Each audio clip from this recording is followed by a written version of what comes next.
हमारे प्यारे छात्र और छात्राओं एवं जिज्ञासु साथियों, आप सबों का बाल ज्ञान बाय राजेश सर के चैनल में स्वागत है।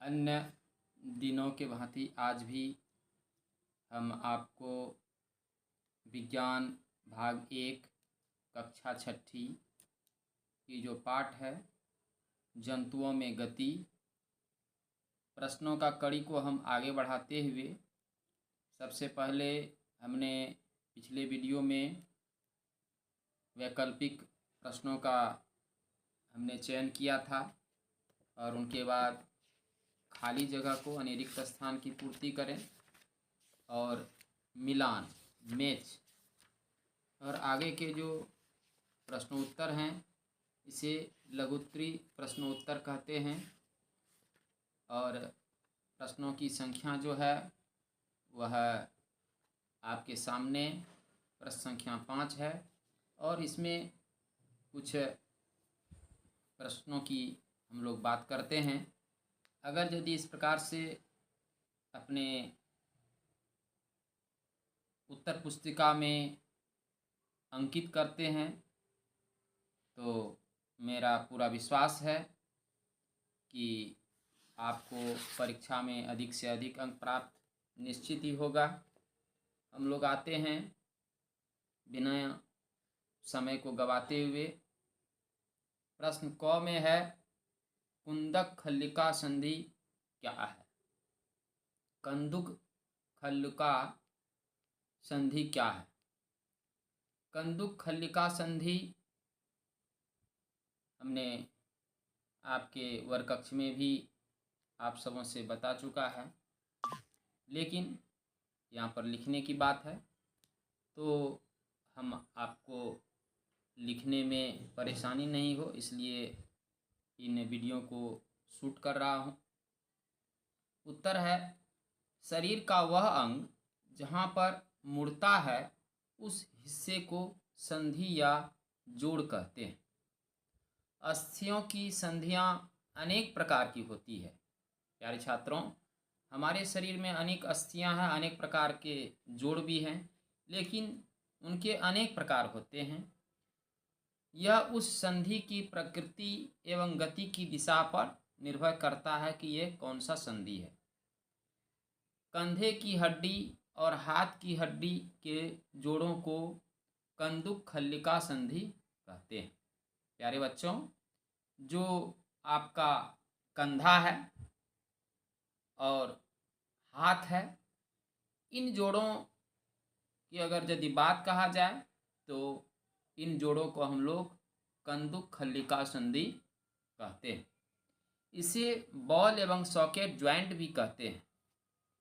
इसी संधि के कारण हम लोग अपने हाथों को चारों तरफ घुमा सकते हैं। घुमाने में हमको आसानी होता है, कोई परेशानी नहीं होती है। रबर का गेंद में कागज के बेलन को घुसाकर किसी कटोरे में घुमाकर कंदुक खल्लिका संधि स्वरूप देख सकते हैं। सही संरचना होती है इस संधि की। और आगे का प्रश्न है, कपाल की अस्थि कौन सी गति करती है?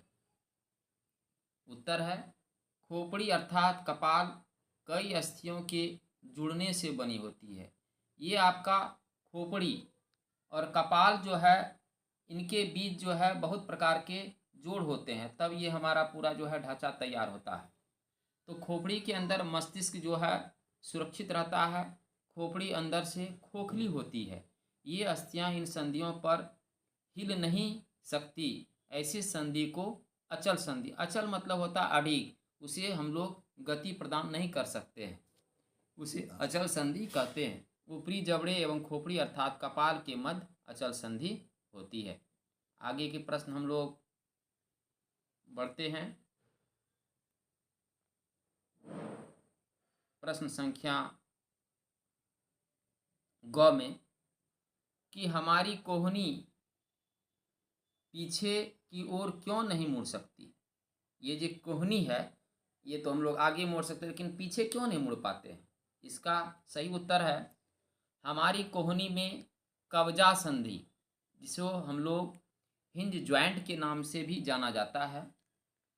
यह दरवाजे का कब्जा के रूप में होती है। ठीक वैसे ही जैसे दरवाजे में लगे कब्जे के कारण दरवाज़ा एक ही ओर खुलता है, इसी प्रकार हमारी कोहनी एक ही यानी ऊपर की ओर मुड़ती है, इसलिए कोहनी को पीछे की ओर नहीं मोड़ पाते। और हम लोग पुनः आगे बढ़ते हैं प्रश्न संख्या घ की ओर। हमारे शरीर में पाए जाने वाली उपास्थि के उदाहरण।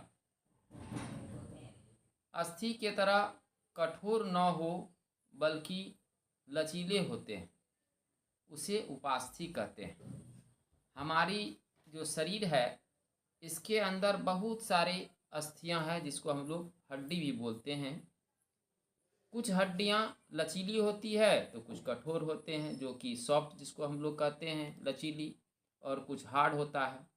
हम आसानी से जहाँ तहाँ मोड़ पाते हैं, जैसे कान, नाक आदि के अंगों को हम लोग उपास्थि की हड्डी से ये बना हुआ होता है।